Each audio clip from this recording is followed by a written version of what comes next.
Alright guys, a quick one. Here, I'll detail how to fix Wi-Fi adapter missing in Device Manager. So if your Wi-Fi adapter is missing on your Windows Device Manager, so you go to Device Manager and now you discover that the Wi-Fi adapter is missing, then this video is going to show you how you can easily fix this step by step.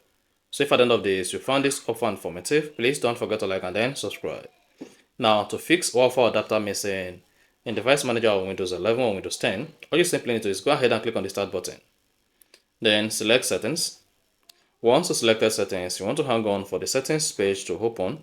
And once the Settings page opens, just go ahead and click on Network and Internet.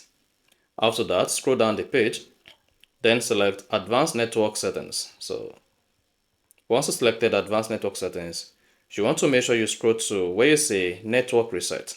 Select that, and here you see Reset Now. This is going to reset your network settings and it will bring back the missing Wi-Fi adapter in your device manager. So just go ahead and click on Reset, but because I have my device manager working perfectly, there is no need for me to reset my network settings. So in your case, you want to go ahead and reset your network settings, and this is going to help you to fix your device manager EU.